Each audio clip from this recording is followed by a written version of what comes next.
welcome back to International Scale Modeler. Today we're going to do a quick review of the Revell 132 Colonial Viper Mk.II in the Battlestar Galactica series. This was given to me as a birthday present, and I'm building it for the group build over on International Scale Modeler, which is the Sci-Fi, not a group build, sorry, it's a SIG, a special interest group build. There's a few people doing that, so if you want to pop over to ISM and join in that, if you fancy building something sci-fi, that's great. It runs for 3 months, and any sci-fi subject is allowed. Anyway, so on the box we have a box shot. I love Battlestar Galactica, especially the new series. Excellent new series, it's just absolutely awesome. On the box you've obviously got the box art, you've got a few shots of Revell's way they've made it up and everything. Apart from that, there's a little bit about the model itself, skill level 3, and a little bit of write-up about the Viper Mk.II on there as well. So inside the box, let's have a look.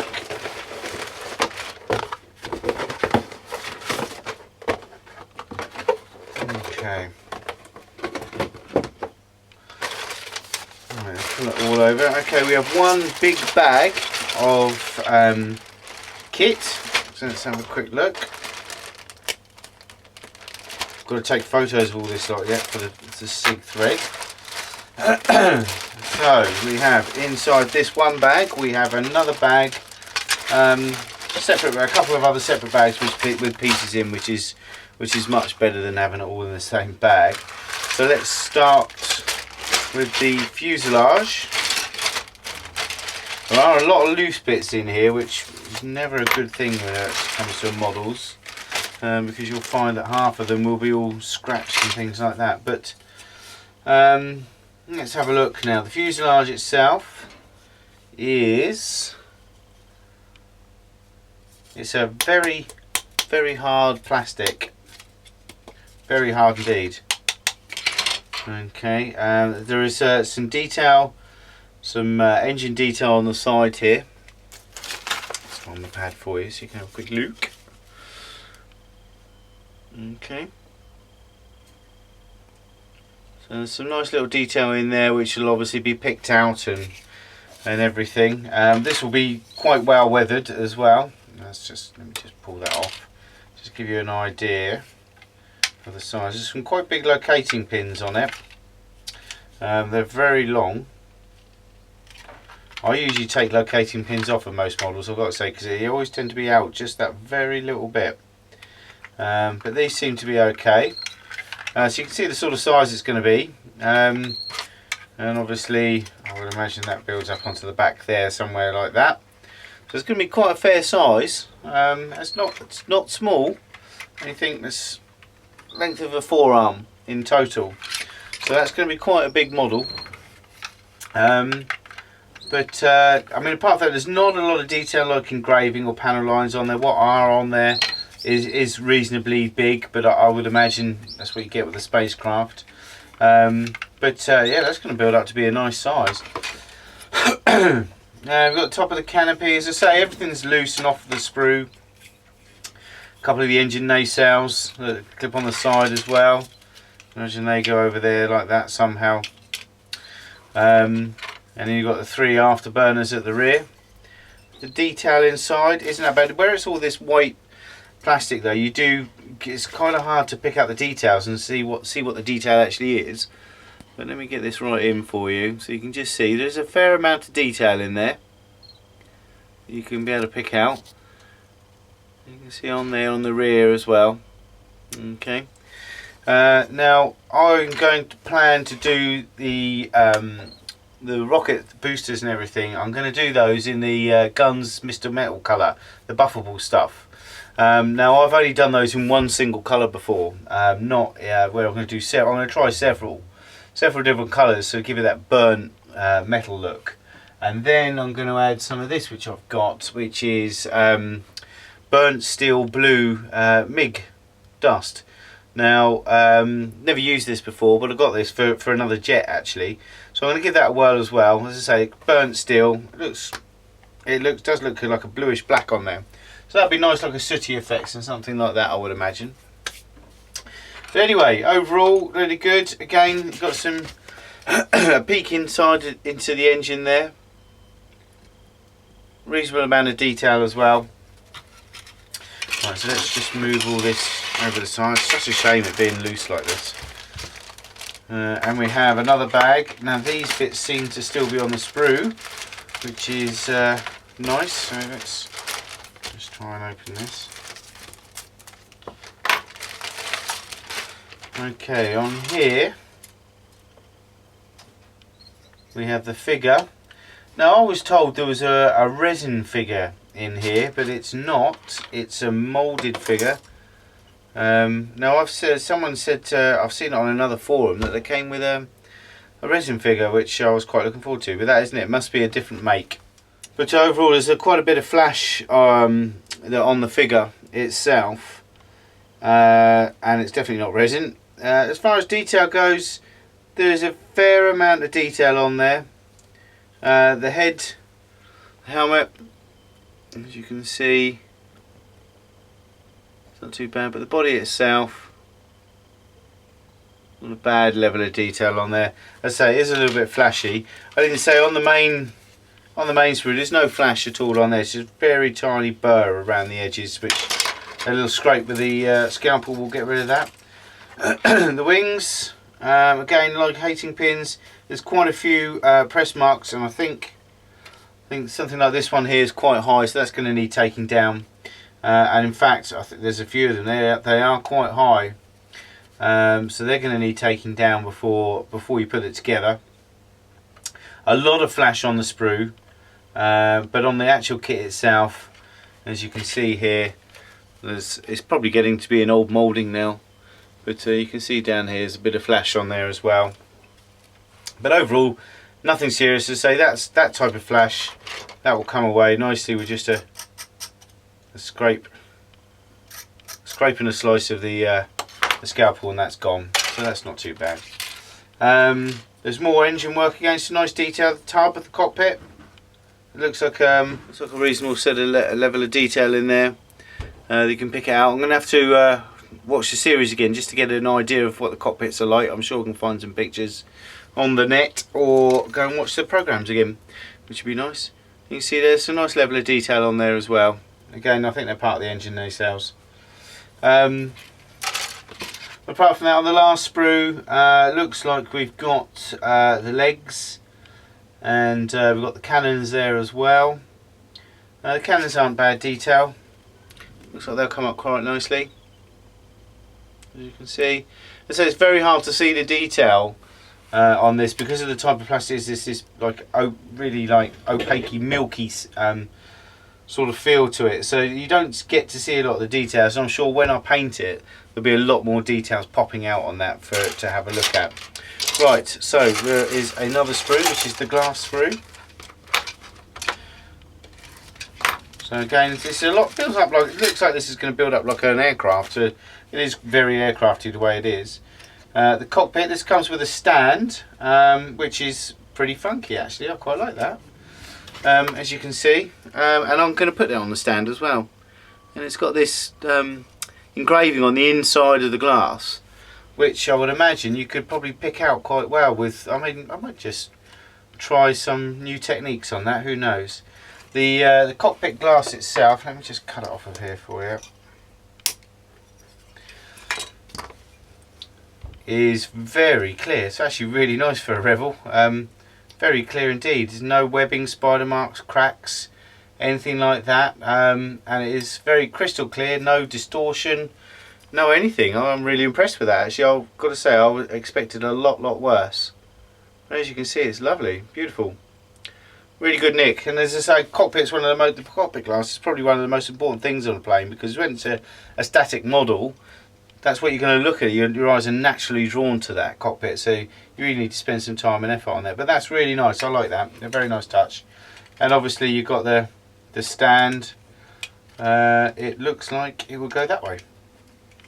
So again, that's quite nice as well. It's a nice looking stand. It's not your bulk standard normal one. So that's nice. They're good. I am impressed with that cockpit glass, I've got to say. Very nice indeed. So let's just pop that back in there. Now last but not least is the instructions, and I would imagine some decals, yeah.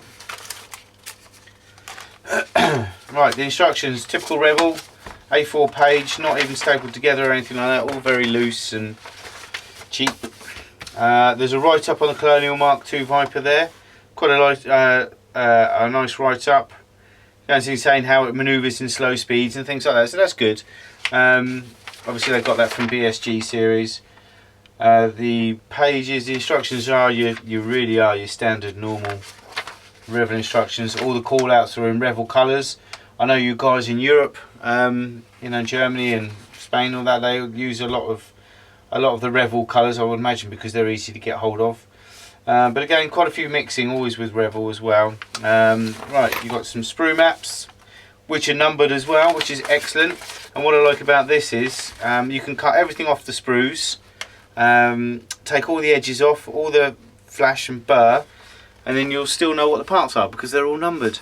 So well done, Revell. With all of this, it means it doesn't need to be on the sprue. So when you get sprue maps like this that are numbered, I like to take everything off the sprue, and I'll sort it all out, take all the flash off all in one go, in one session, and then it's all done. You can pop it back in a box, a little storage box or something like this, and you've got all the numbers anyway, so you're not going to get anything mixed up. Really, really good, that. I like that. As far as your building goes, you've got stanchions down or up. I would say wheels, but they're not wheels. Now I'm going to have this in a flight pose, but I want the wheels down, the stanchions down, and I'm not sure if it'll allow me to do both. Well, saying that, I might be able to get away with that. Yes, I'm certainly going to try and do that. Anyway, I'm going to try and do it with the stanchions down, but actually on the stand as well. So that way I get the best of both worlds.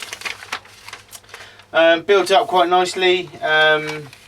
Gives you the option to cut a few things here, put the legs together, put the guide to the pilot together. I'm going to have to do the pilot. I'm a little disappointed with the pilot. I've got to say, I might see if there is a resin aftermarket one around, because I have heard that there is one.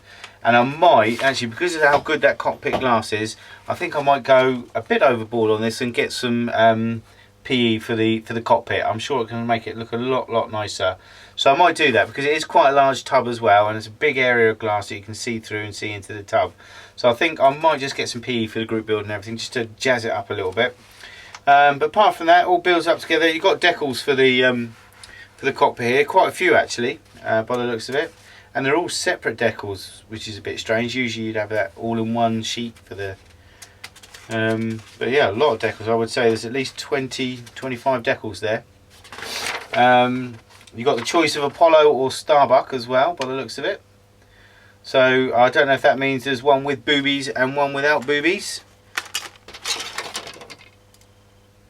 Yes, very lifelike, because they're quite flat as well. So as you can see, there's one with boobies and one without. So you can have Apollo or Starbuck.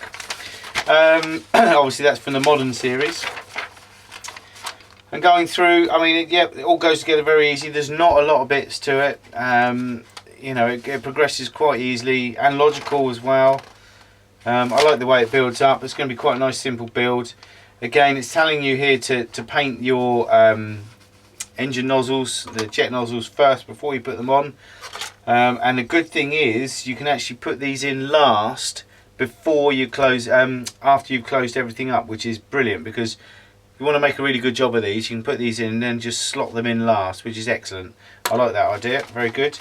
And you've got two different schemes here. Obviously one's Apollo, one's Starbuck.